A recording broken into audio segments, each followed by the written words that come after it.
श्रीयुतपदकमलं श्रीगुरून् वैष्णवांश्च श्रीरूपं साग्रजातं सहगणा रघुनाथान्वितं तं सजीवं साद्वैतं सावधूतं परिजनसहितं कृष्णचैतन्यदेवं श्रीराधाकृष्णपादान् सहगणललिता श्रीविशाखान्वितांश्च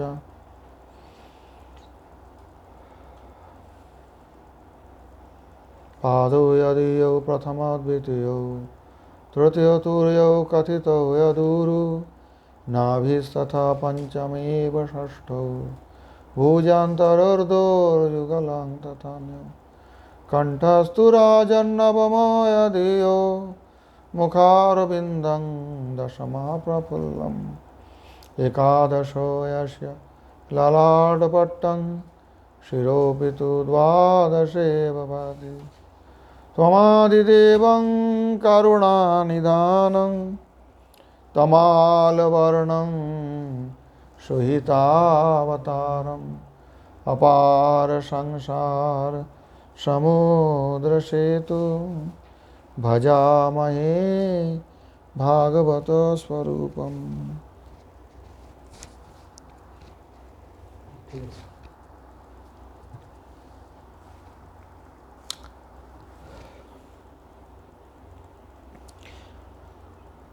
निगमकल्पतरोर्गलितं फलं शुकमुखादमृतद्रवसंयुतं पिबत भागवतं रसमालयं मुहुरः रसिका भुवि भावुकाः।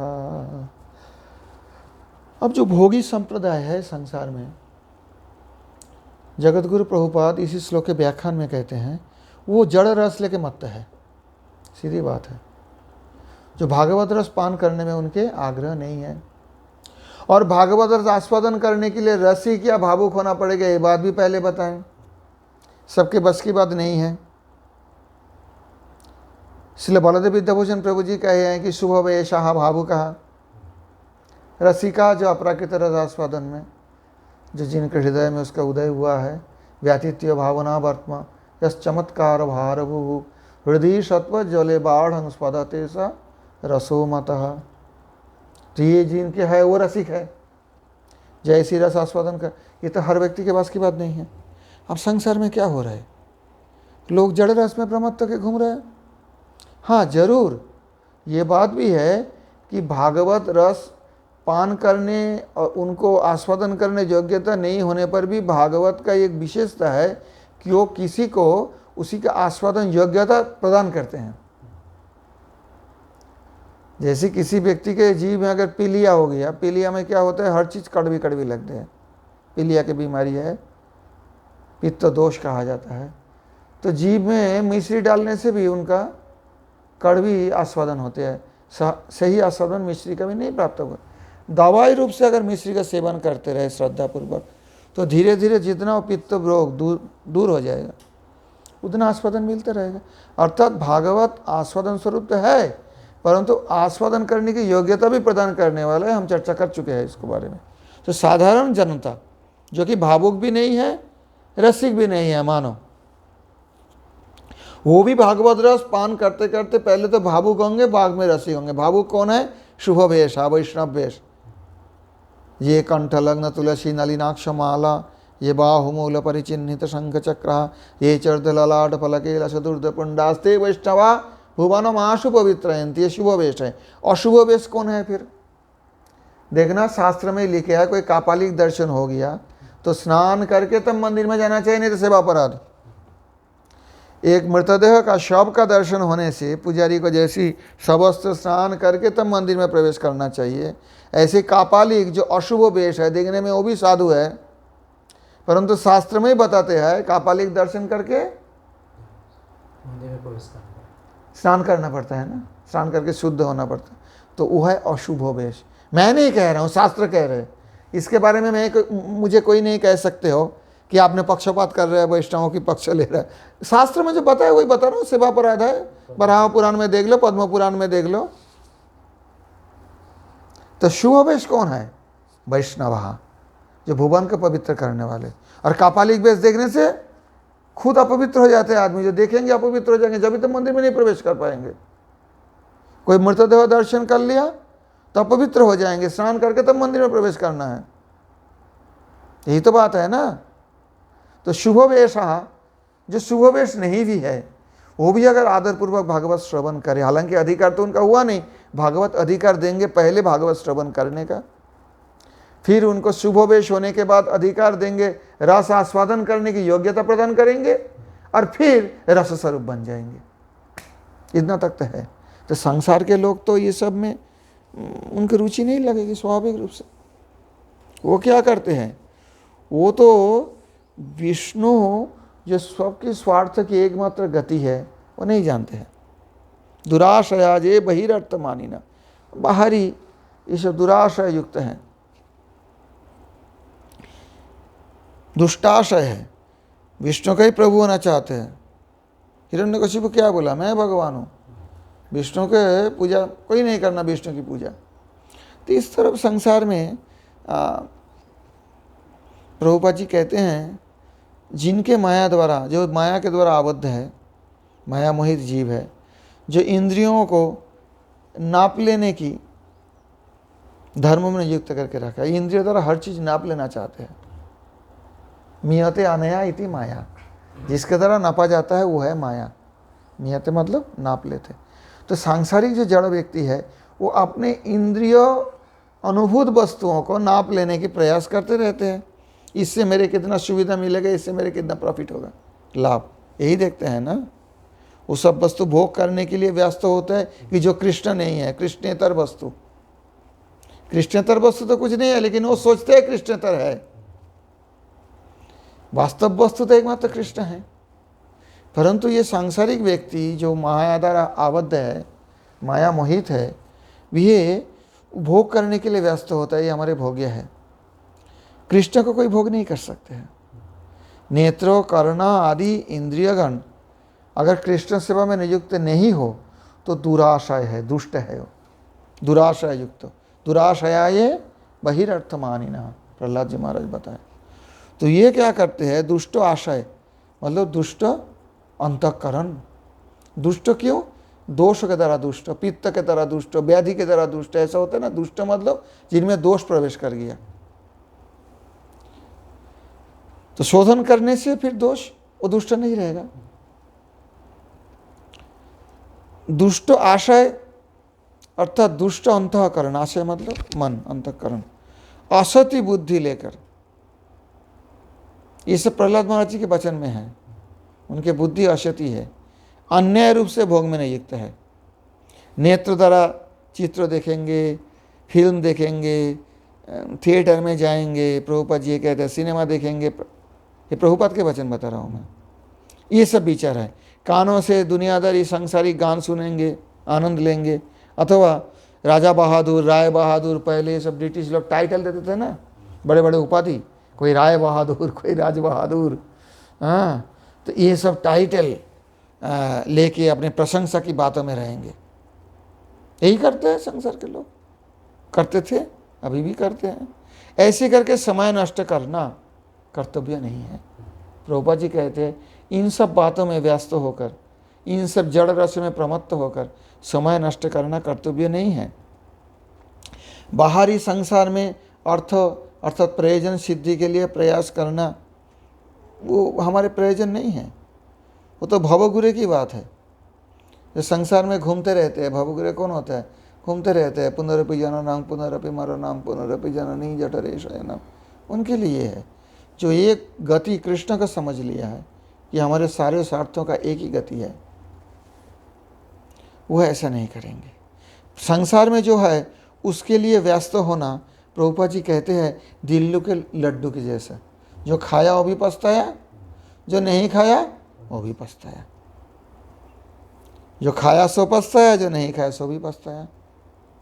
भोगी और त्यागी के विचार गलत है।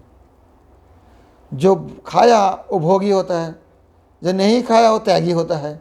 सब त्याग करके मैं निर्विशेष ब्रह्म में लीन हो जाएंगे, दोनों ही गलत विचार है। दोनों ही दुष्ट विचार है, दोनों में ही परेशानी असुविधा है। क्यों? दुराशय छोड़ के सदाशय होना पड़ेगा। दुष्ट आशय का संशोधन करके सत आशय, एग्जिस्टिंग जो वस्तु है उनके प्रति मन लगाना पड़ेगा। एग्जिस्टिंग कौन है? भगवान है, श्री कृष्ण है, विष्णु है। अगर ऐसा नहीं हो, सद वस्तु है विष्णु, उनमें आशय युक्त हो, सदाशय होगा। असद वस्तु है सांसारिक भोग, उसमें आशय युक्त होने से दुराशय होगा। दुराशय आज ये बहिर्थ मानिना। बहिरी अर्थ, बाहरी प्रयोजन के ही बहुमानन करते हैं। अर्थात वेदों में जो बातें हैं उनमें दो प्रकार की बात है, कर्म मार्गीय बात भी है, भोगमूलक त्याग मूलक भी है, भक्ति मूलक भी है। तो वो जो बाहरी जो बहिरर्थ अर्थात वेदों का तात्पर्य जो समझते हैं, इसके द्वारा यज्ञ करो और फल प्राप्त करो। और जो वहाँ यज्ञ फलदाता विष्णु है, यज्ञ के अंग रूप से मानते हैं। जैसे कुशा है, जैसे घी है, ये हमारे पूजनीय थोड़ी है, ये लक्ष्य थोड़ी है, इसके द्वारा हम यज्ञ करेंगे और यज्ञ करके कोई अपूर्व फल उत्पन्न होगा, मेरे कोई भोग सामग्री मिल जाएगा। ये सब बहिरर्थ मानी ना, अंधा यथांधेर, ये फिर दूसरे का रास्ता दिखा रहे ऐसे पंडित। प्रहलाद जी बोला ये सब जानते ही नहीं है वेद का अर्थ, वेद का तात्पर्य जो है जानते नहीं है। तो भगवान विष्णु है सत, उनमें आशा युक्त होने से सदाशय हो सकता है जीव। दुराशय छोड़ के सदाशय होना पड़ेगा। अब वो नहीं हो तो दुष्ट आशय रहेगा, वो विष्णु का प्रभु होने की प्रयास करेंगे। विष्णु के प्रभु होने की प्रयास मतलब क्या? यज्ञ कर रहे, फल देना पड़ेगा विष्णु को। कर्मार्पण भी हो, एतत् कर्मार्पण विष्णार्पणमस्तु, कृष्णार्पणमस्तु ये भी बोलेगा, लेकिन उद्देश्य क्या है उनका? जैसे मैंने कुशा संग्रह किया, जैसे मैंने घी संग्रह किया यज्ञ के लिए, ऐसे विष्णु को बैठा दिया हमें फल देने के लिए। तो विष्णु का प्रभु कौन बनना चाहता है? बस अब समझ लो बात। ये दुराशय नहीं है, ये दुष्ट बुद्धि नहीं है। तो कौन दुष्ट बुद्धि है संसार में? हम बाहरी प्रयोजन को अपने आयत्त में लाने के लिए व्यस्त हो गए। जो बाहरी प्रयोजन, जो हमारे अंदर के प्रयोजन नहीं है, शरीर के प्रयोजन, मन के प्रयोजन, इसको ही अपने कंट्रोल में लेने के लिए, अपने आयत्त में लेने के लिए व्यस्त हो गए। क्यों हो गए? कहते अंधा का गुरु बनाया इसलिए। प्रभुपाद जी कहते हैं संसार के व्यक्ति के सबके गुरु है नहीं? पहले गुरु माँ होते हैं, फिर पिता होते हैं, फिर विद्यालय में जाते हैं तो फिर वहाँ शिक्षक जो है वो गुरु है। गुरु तो है, उनसे सीखते तो है, उनके वचन विश्वास करके मानते तो है जी ठीक बोल रहे। जब शिक्षक बोलेंगे 2+2 4 है, 2+2 4, 2 मिल के 4 होता है, तो ये तो तर्क नहीं करेंगे ना विद्यार्थी, नहीं 5 है आप गलत बोल रहे हैं। विश्वास करेगा ना वो बच्चा, तो गुरु ही है। परंतु प्रभुपाद कहते हैं अंध को गुरु बनाया हम लोग, इसलिए हमें ये सब वो जो अंधा जथा अंधे रूप नहीं माना, उसके व्याख्यान कर रहे। कितना सुंदर व्याख्यान समझो, सांसारिक रस की कर रहे। फिर महाप्रभु क्या दिया वो प्रभुपाद ने बताया।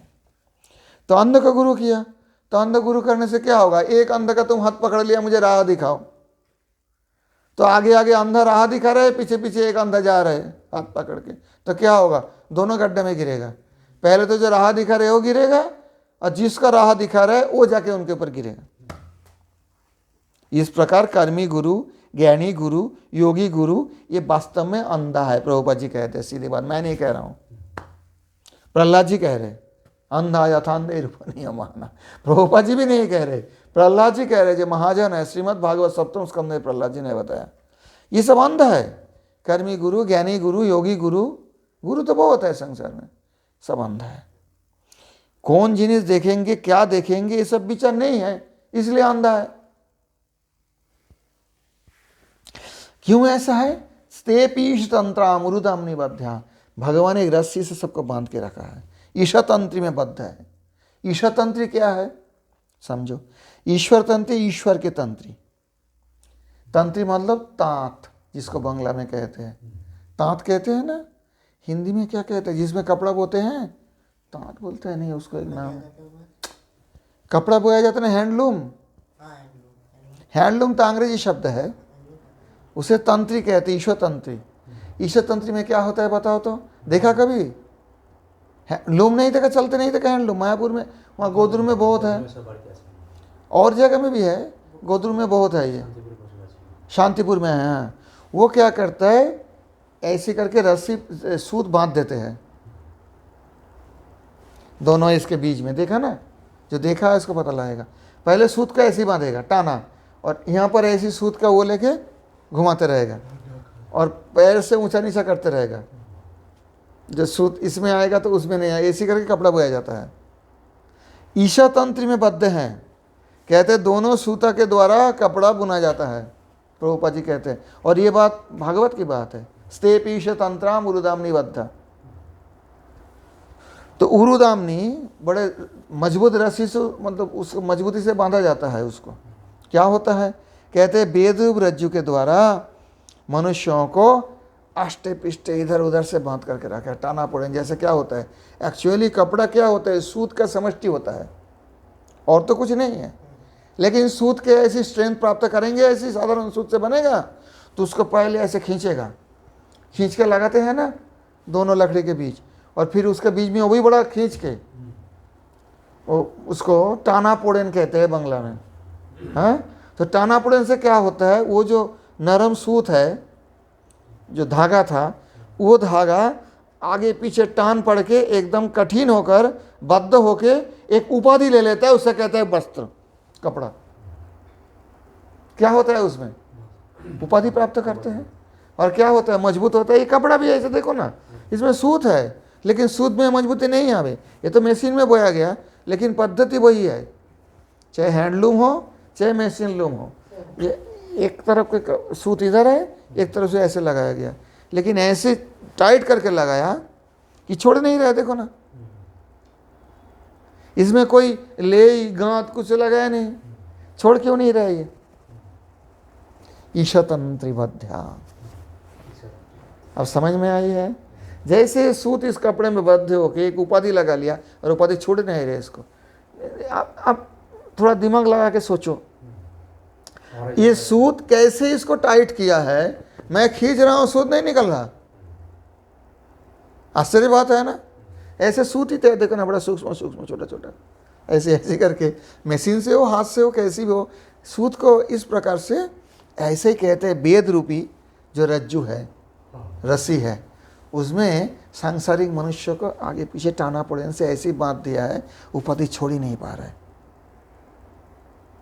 कहते हैं बड़ा असुविधा में पड़ गए सांसारिक मनुष्य, भोग या त्यागी जो भी हो, ये बड़ा परेशानी में पड़ गए।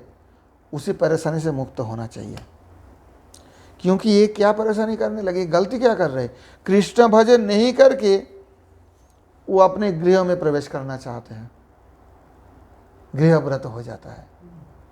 कृष्ण भजन करने के लिए गृह में प्रवेश करना वो तो चलता है, लेकिन कृष्ण भजन नहीं करके जो गृह में प्रवेश करते हैं, गृहपति का सेवा नहीं करके गृहपति बनने के लिए गृह व्रत बन जाते हैं।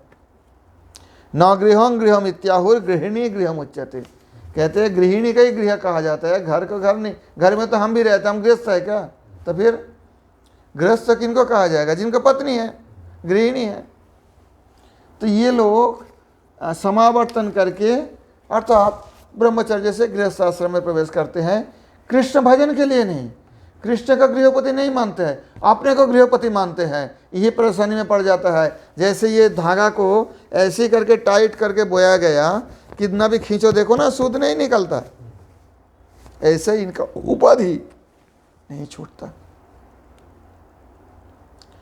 परंतु त्रिदंडी संन्यास में अग्रणी श्रील प्रबोधानंद सरस्वती पाद ने क्या बोले, प्रभुपाद जी कहते हैं, जब महाप्रभु आए उन्होंने एक विप्लव लाए।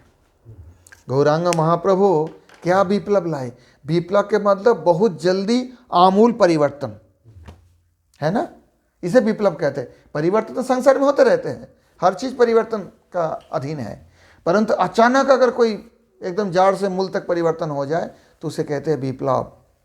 तो महाप्रभु जब आए, प्रेम बनिया लाए, सारे के सारे डुबा दिया, ऊंचा नीचा पता नहीं चलता, बाढ़ में सारे के सारे पानी ही पानी दिखते। ऐसे स्थिति को वर्णन कर रहे प्रबोधानंद सरस्वती पाद। स्त्री पुत्रादि कथांग जहुर विषयिणा शास्त्र प्रबादं बुधा योगींद्रा बिजहुर मरो नियमजं क्लेशं तपस्तापसा। येनाभ्यास विधिं जहुश्च अतया चैतन्य चंद्रे पराम आविष्कुर्वति भक्ति योग पदवी नैवान्य आसीद रस। बहुत सुंदर श्लोक है शार्दुल की छंद में। स्त्री पुत्रादि कथां जहुर विषयिणा। विषय क्या करते हैं संसारी लोग? स्त्री पुत्र आदि के बात में ज़्यादा व्यस्त रहते हैं। बेटा को ये बनाएंगे, वो बनाएंगे, बेटी को वहीं शादी करवाएंगे। संसारी लोगों का ये बात रहते हैं। जहू त्याग कर दिए थे। चैतन्य चंद्रे पराम भक्ति योग पदवी आविष्कुर्वती। जब भगवान चैतन्य चंद्र श्रेष्ठ भक्ति योग पदवी, पदवी मतलब यहाँ पर पदवी का कोई अर्थ होता है, एक डेजिग्नेशन भी होता है, उपाधि भी होता है ना। जी मैं भक्त हूँ, मैं भगवान का दास हूँ, इस सबसे बड़ा डेजिग्नेशन है। बाकी सारे झूठा डेजिग्नेशन है। क्यों? कि स्वरूपत जीव मात्र ही भगवत दास है। ये हमारा डेजिग्नेशन है, ये हमारा उपाधि है, सही उपाधि। तो पराम भक्ति योग पदवी आविष्कुर्वती। जब भगवान श्री चैतन्य चंद्र श्रेष्ठ भक्ति योग पदवी का आविष्कार किए थे। आविष्कार मतलब बनाया नहीं, कुछ था उसको ऊपर ढक गया था, कुछ मिट्टी विट्टी। हाँ, जैसे कोई स्थान में कोई मंदिर पड़ा है मानो, अब मंदिर मिट्टी में ढक गए, तो किसी ने आके मिट्टी हटा के मंदिर को खोला, तो मंदिर बनाया क्या? वो तो नहीं बनाया। क्या किया? वो आविष्कार किया। तो ये जो भक्ति विवेक पदवी काले ना, वो जो सार्वभौम भट्टाचार्य श्लोक लिखे थे ना, याद है? नहीं, वो तो भागवत की श्लोक है। सार्वभौम क्या बोले? शिक्षार्थ में का पुरुषापरा श्री कृष्ण चैतन्य शरीरधारी कृपाम्बुदिया तमाम प्रपत्ति। और उसके बाद काला नष्टं भक्ति योगं नियंगा प्रादुष्कर्तुं कृष्ण चैतन्य नाम आविर्भूतस्तस्य पदारविंदे गाढ़ं गाढ़ं लीयतां चित्तभृंग। काला नष्टं भक्ति योगं। काले द्वारा जो नष्ट हो गई भक्ति योग, काल से जो भक्ति योग समय के प्रभाव से नष्ट हो गया, मतलब नष्ट तो नहीं, ढक गया था। जैसे भी बोलो, मंदिर ढक जाता है तो फिर मंदिर के स्वरूप ही नहीं दिखते हैं। तो उनको जो महाप्रभु आविष्कार किए थे, तो यहाँ वही बात प्रबंध सरस्वती कह रहे, आविष्कुर्वति भक्ति योग पदवीं नैवान्य आसीद रस। और कोई अन्य रस था ही नहीं, एकमात्र भक्ति रस ही था। तो बोला फिर ये लोग कैसे क्या रहा? संसार में तो लोग भिन्न भिन्न रस में मत है ना। है, जरूर है, था। महाप्रभु आने से पहले, महाप्रभु जब प्रकट लीला किए, तब स्त्री पुत्रादि कथां जहुर विषयिणा। स्त्री पुत्रादि कथा विषयी लोगों का जहू त्याग कर दिए थे। और शास्त्र प्रवादं बुधा, बड़े बड़े विद्वान लोग शास्त्र लेके बाग बितंडा चलते रहते, झगड़ा झाटी, शास्त्र अर्थ करो, मुझे परास्त करो, वो सब छोड़ दिए, वो रस छोड़ दिए। और योगेन्द्रा बिजहुर मरुन नियम जंग। बिजहुर विशेष रूप न जहू, यहाँ बी उपसर्ग लग गया। जहू मतलब त्याग कर दिया, छोड़ दिया, बी उपसर्ग लग दिया। तो बी उपसर्ग क्यों लगाया? इसका तात्पर्य है क्योंकि योगेंद्र जो है वो संसार रस में नहीं है, वो क्या करते, ध्यान में है। उसका छोड़ना सबसे कठिन है। उससे उत्कृष्ट रस मिलेगा तब तो छोड़ेंगे। विषय तो विषय रस छोड़ के चलो भगवत रस जैसे मिल गए, लेकिन बड़े बड़े योगी इंद्र वो भी हठ जागर आयक प्रणाली समाधि लाभ के लिए यम नियम आदि सारे प्रयास छोड़ के एक ही रस रहा। वो भी उनका भी वो निराश लगने लगे। योगेंद्रा बिजहुर मरुन नियजं क्लेशं। मरुन नियामत मतलब मारुत होता है वायु। ये प्राणायाम के द्वारा जो वायु का नियंत्रण करने के प्रयास करते हैं, वो क्लेश छोड़ दिया वो लोग, जाने दो। तपस तापसा, तापस जो है वो तप करना उनका काम है। तप कैसे होता है? इस गर्मी के समय देखना, वहाँ देखा वृंदावन में 5 तरफ अग्नि जाल के कंडा से ऊपर सूरज है, बैठ के जब करते हैं ना 11 बजे से 2 बजे तक, बसंत पंचमी से शुरू करके ये गंगा दशहरा तक चलेगा। ये तप है। 11 बजे से 2 बजे तक इतने धूप में, और 5 तरफ चारों तरफ अग्नि प्रज्वलित करके, कहीं कहीं तो सिर पे भी अग्नि धर लेते हैं उसी खप्पड़ में, टूटा हुआ कलश में, और जप करते रहते हैं 2 बजे तक, 11 से 2, 3 घंटा। तो ये एक तप है। तापस व्यक्ति ऐसे तप करके भगवत प्राप्ति के प्रयास करते, वो छोड़ दिए। जहु ज्ञानाभ्यास विधि यति अर्थ सन्यासी लोग क्या करते, ज्ञानाभ्यास करते हैं, ये ब्रह्म नहीं है, ये ब्रह्म नहीं है, ये ब्रह्म नहीं, क्योंकि वे कहते हैं ब्रह्म शब्दवाच्य नहीं हो सकता है। अर्थात जो ब्रह्म नहीं है उसको बात दे दो, बाकी जो रह जाएगा वो ब्रह्म है, उसके बारे में कोई वर्णन नहीं किया। नेति नेति ना इति ना इति ना इति, बात तो ये है ना, डिडक्टन प्रोसेस, वो भी छोड़ दिया। बोला छोड़ो, ब्रह्म तो मिल गए हमें, साक्षात नाम ब्रह्म आ गए। और चैतन्य चंदे पराम आविष्कुर्वती भक्ति योग पदनी। हम इस संसार में हरे हरे प्रकार की रस प्राप्त किया। पंडित सोचते हैं कौन कितना बड़ा विद्वान है, ऐसा वृथा तर्क वितर्क करके दिन बिता रहे थे कि मैं उससे बड़ा विद्वान, उससे परास्त कर दूंगा। और गृहव्रत व्यक्ति जो है वो स्त्री पुत्र कथा में आनंद लाभ करके बिता रहे। कर्मी ज्ञानी योगी इस प्रकार से अपने अपने इंद्रिय तर्पण में व्यस्त है। जब श्री चैतन्य देव भगवत भक्ति की कथा का प्रचार किए हैं, जब महाप्रभु आए और पराभक्ति पदवी आविष्कार किए हैं, तब क्या हुआ, क्यों पराभक्ति पदवी, इसका भी विचार है, यहाँ करेंगे अच्छी तरह विचार है। श्रेष्ठ भक्ति पदवी महाप्रभु ने आविष्कार किया, तो क्या हुआ, इनका ये सारे भक्ति रस के सामने इनका रस फीका पड़ गया, सारे जड़ रस स्तब्ध हो गया, भक्ति रस प्रबल हो गया। सर्वापेक्षा प्रधान कर्तव्य अगर विचार की वस्तु हो तो और कर्तव्य के प्रति लोगों का ध्यान नहीं रहता है ना, रहता नहीं ना। जो सबसे ज़्यादा प्रधान कर्तव्य अगर मन में आ जाए तो ये मुझे अभी सबसे ज़्यादा जरूरी है, करना चाहिए, तो जो उतना जरूरी नहीं है उसका ध्यान नहीं आता मन में। तो ऐसा ही जिनको जो सारे पांडित्य था वो सब छोड़ दिया। अरे किसी का घर में मानो कोई बच्चा पढ़ाई कर रहा है, एक बात बताता हूँ, क्योंकि वो विद्यार्थी है, उनका पढ़ना कर्तव्य है। दृष्टांत दे रहा हूँ, नहीं तो समझ नहीं पाओगे। अब माता रसोई कर रही है, हो सके उसके घर के जो पिताजी है वो गैया को चारा डाल रहे, ये सब कर्तव्य है। अचानक घर में आग लग गए तो बच्चा बैठ के पढ़ते रहेगा कि मेरा कर्तव्य है? क्या माता रसोई करती रहेगी कि मेरा कर्तव्य है रसोई करना? क्या वो गैया को चारा डालने में व्यस्त रहेंगे? क्या करेंगे? सबसे जरूरी कर्तव्य अभी आग बुझाओ। समझ में आई? दृष्टांत समझ में आई? तो सभी का एक ही कर्तव्य हो जाएगा उस समय, चाहे वो छात्र हो, चाहे वो गृहिणी हो, चाहे वो गृहपति हो, सब अपने अपने जो कर्तव्य सोच रहे थे अब तक, जो नित्य दिन करते हैं, सब छोड़ के क्या करेंगे?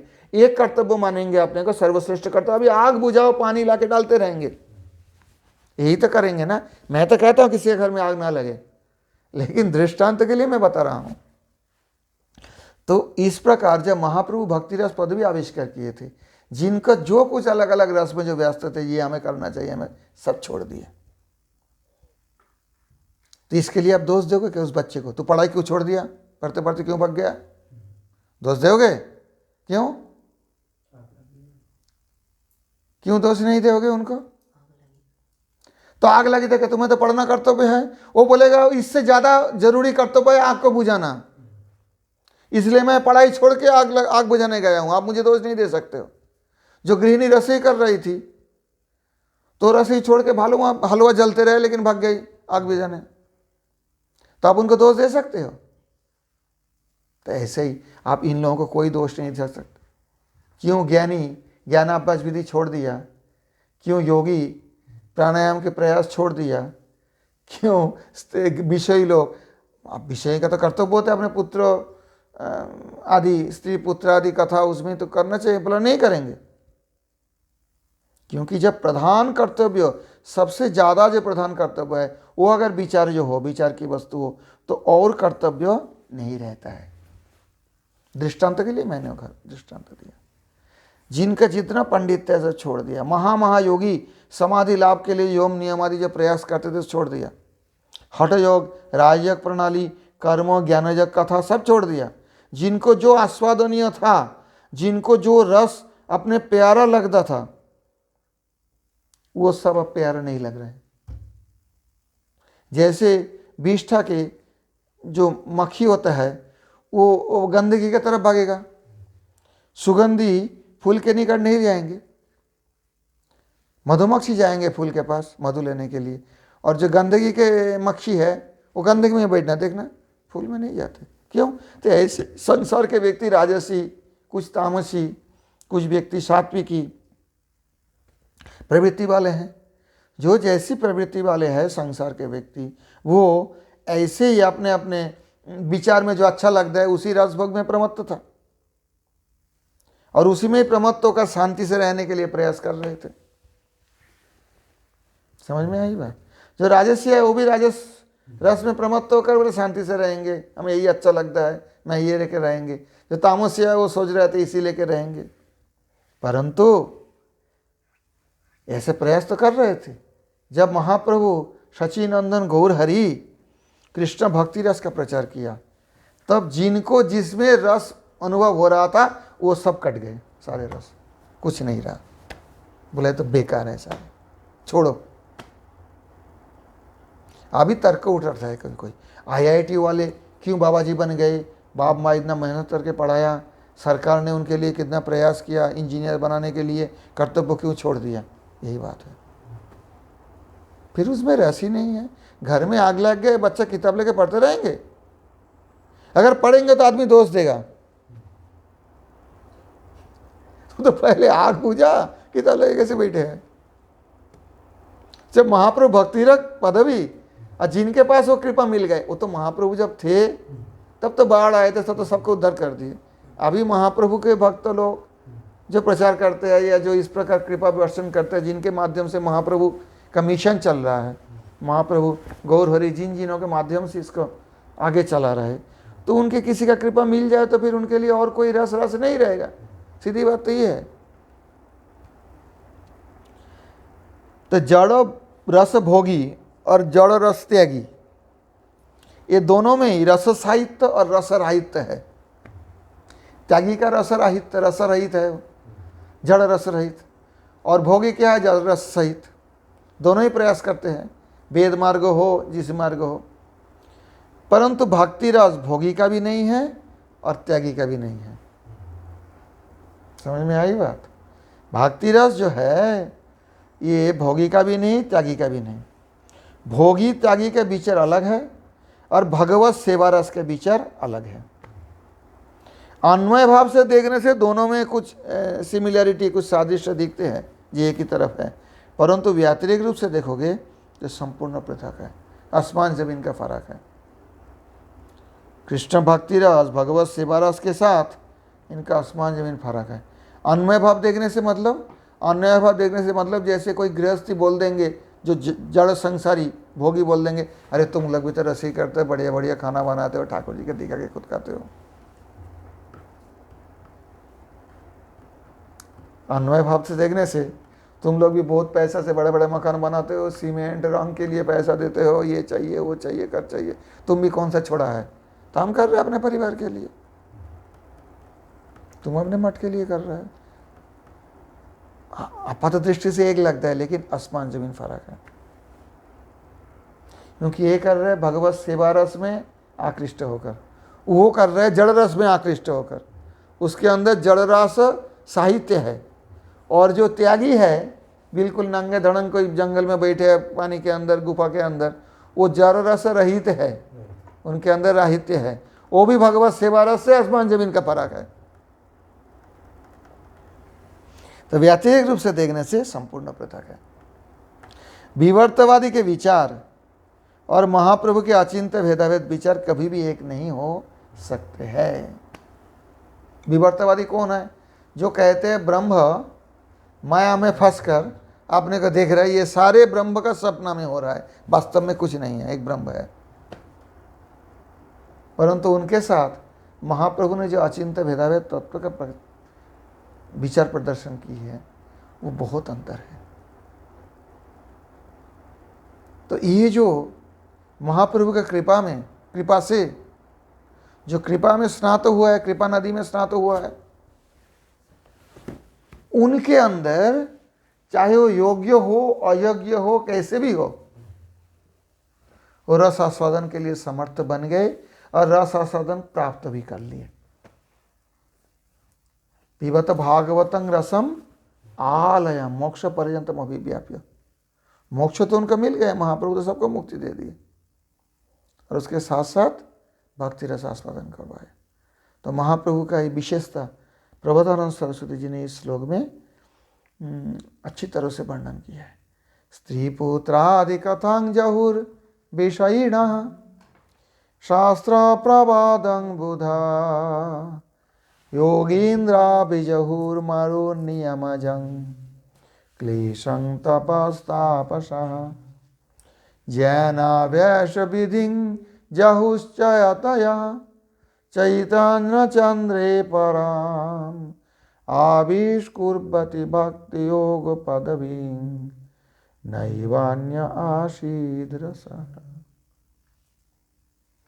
परंतु खतरनाक है जो इस प्रकार रस को पान कराते हैं लोगों को।